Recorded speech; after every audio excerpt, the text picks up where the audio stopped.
So this morning I had the opportunity to take my first run in the New Balance 1080 V10.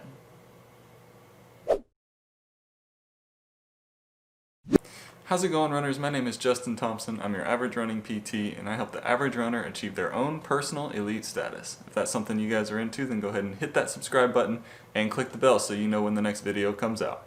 So before we get into the review, the New Balance 1080 V10 was sent to me by New Balance for the purposes of review. However, they're not paying me to say anything. They're not going to be reviewing anything that I say before you guys get to see this on YouTube. So now with that out of the way, let's go ahead and get into the review. So I know that this isn't a new shoe, however, I do still think that this shoe is relevant, and that's why I still want to bring a review to you from my perspective, the perspective of a physical therapist. So jumping into the specs, this shoe is 9.5 ounces in a men's size 9. It has an 8mm drop with 30mm in the heel and 22mm in the forefoot. And this shoe is pretty much designed as a daily trainer. So let's take a look at this upper. So this upper is what they're calling a hypo knit material, and it is just a knit material which has a good amount of stretch to it, and that's something that I really appreciated about this shoe, was the fact that it was very stretchy in the forefoot, so any narrowness that was in the shoe was able to be somewhat overcome by the fact that this material did have some good flex to it. Now the upper was, I would put the breathability kind of in the middle of the road kind of area. I've found that knit materials tend to be a little bit less breathable than, say, a mesh material. So I would say this was definitely middle of the road. I ran 4.5 miles in it, and I didn't feel like my feet got too overheated even here in the hot Florida summer.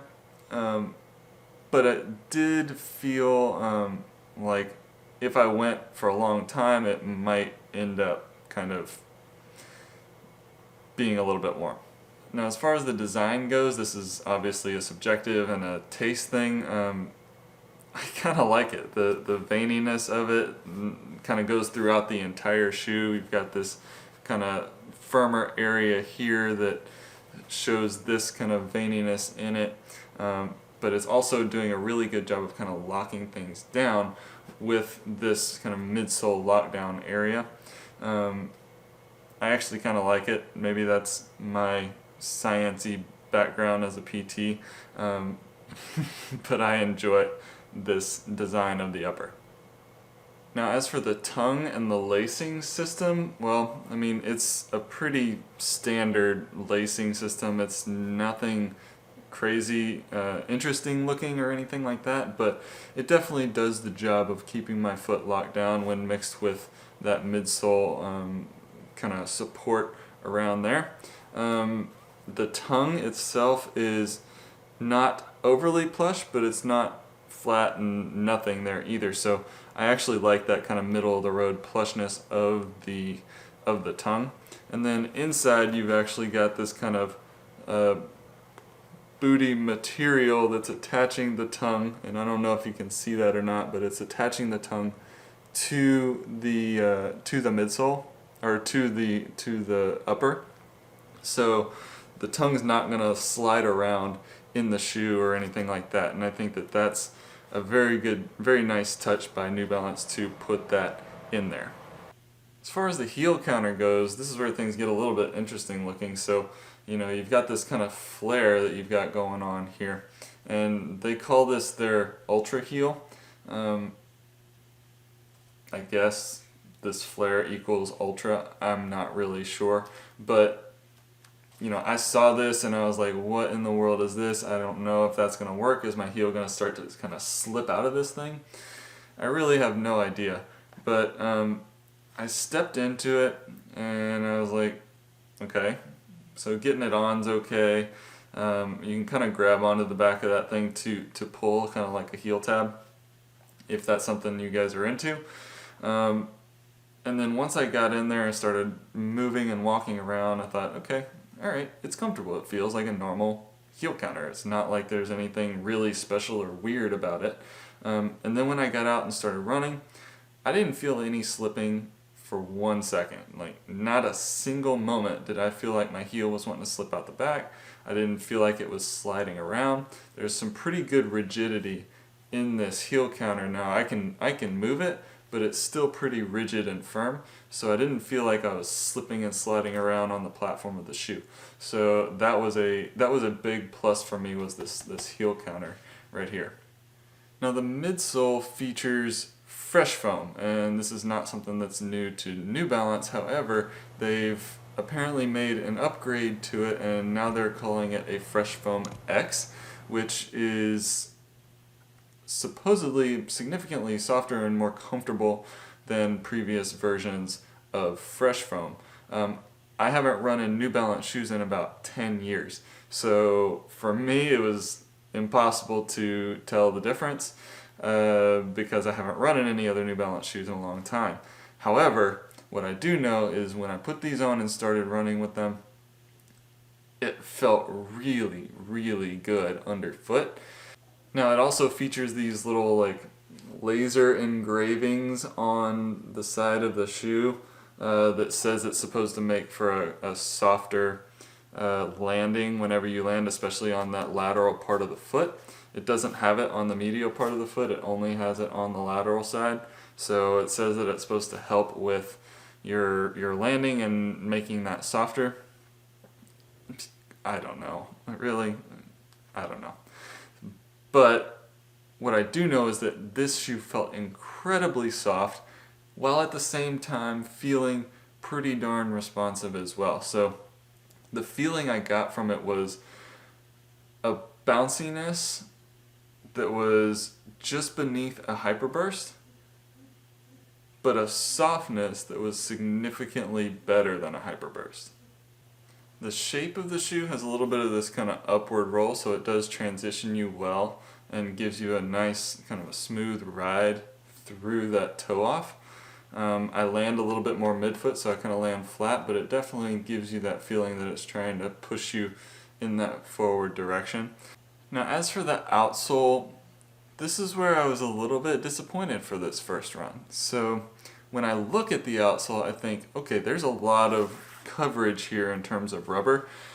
Basically, it looks like about 85 to 90% is covered in rubber. There's a little bit of exposed foam here in the middle, but for the most part, this thing's pretty much covered with with a bunch of rubber, especially in all the areas where you're typically seeing a lot of wear and tear. Now because of that, I would expect a couple of things. One, I would expect for the weight to go up just because the extra rubber will add a little bit more weight. And it does. It makes the shoe 9.5 ounces for men's size 9, which is fairly heavy.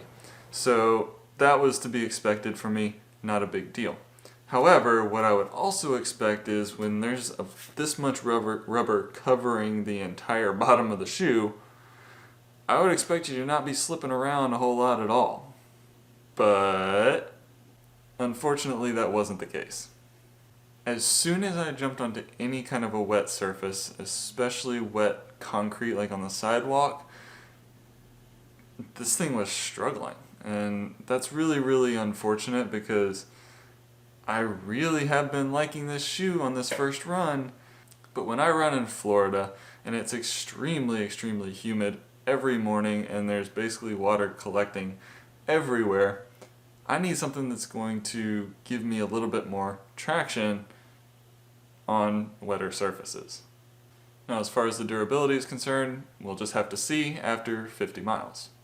So let's take a look at some of the pros and cons of the New Balance 1080 V10, and we'll kind of see whether I think that this is going to be a good shoe for me over the next 50, 100, 200 miles, or if it's one that needs to kind of stay away.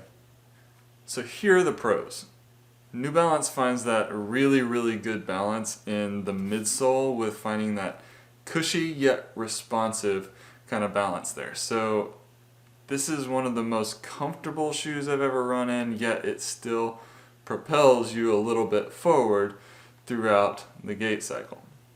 Also for me, I like for my foot to be able to kind of spread and splay a little bit, so the stretchiness of the Hypo Knit upper was really nice to feel. The cons, well, there is the traction, and that's an issue for me, especially since the other con is the weight. And the problem with that is, if you're going to have that much rubber and increase the weight, you got to be able to have some traction. So otherwise, the rubber really is pointless to me. So then what are my overall impressions of the New Balance 1080 V10? Well, one thing that I liked about it, especially right now, is the 8mm drop. Typically what I like is somewhere around the 4 to 5mm drop.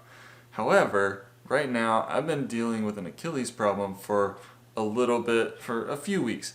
Now, when I say Achilles problem, it's like 95 to 97% out of 100. So it's not like it's a huge problem. It was worse a few weeks ago, but it's coming back, and this 8mm drop was a welcome difference to kind of take a little bit of that stress off of that Achilles. Also, the heel counter didn't put any stress on the Achilles at all, so that was a really, really good shoe, I thought, for somebody that's dealing with Achilles problems. Also, basic impression, this is meant as a daily trainer, and I think it is a daily trainer. Now, could you do different things with it? For me, it's a little bit heavy to do longer runs. Now, I guess you could if you were doing kind of low heart rate training, running really slow, and you're just kind of plodding along. But then I think you're missing out on some of the benefits of the bounciness of the midsole. So I do think that it's kind of your daily trainer kind of shoe where you're going to go out and put a few miles in, just getting those miles in, not necessarily for a long run, not necessarily for speed work. However, if you wanted to pick up the pace, and I did do this a little bit today, if you wanted to pick up the pace, I do think the bounciness in the shoe allows for that. Now again, it's not for speed because it is a little bit heavier. But if you want to pick up the pace for a few little segments in the middle of a run, I think it's effective for that. So it gives you that energy return. It gives you a little bit of help in pushing off the ground. So for me, I think it's a great shoe as a daily trainer, and if you want to just have a few little pickups throughout the run. And of course, if you plan on running in this shoe on pretty much entirely dry surfaces, I would go for it because it really is a very, very comfortable ride. And as a PT, I definitely appreciate the ability for the foot to kind of splay and do what it wants to, and be a little bit more of a natural foot. Now, I do think that this shoe is a little bit flexible, more so than I would expect from a higher cushioned running shoe. So that's another thing that as a PT I do like. I do like for shoes to be able to flex and bend. However, it's nowhere near kind of that minimal kind of category where you're going to literally wrap the shoe up on itself. So, but it does give you a little bit of flex and a little bit of ability to splay in the shoes so that your foot can act a little bit more natural. So that's it for the New Balance Fresh Foam 1080 V10. If you guys are interested in this shoe, I do have a link down in the description below where you can get this shoe. That is an affiliate link, so that means nothing for you, but it does help me if you were to use that link to purchase the shoe. Now, if you like this video, go ahead and hit that like button and subscribe if you haven't already. Those things do help with getting my videos out to more people. And as always, head on out there and seek your elite. God bless, and I'll see you next time.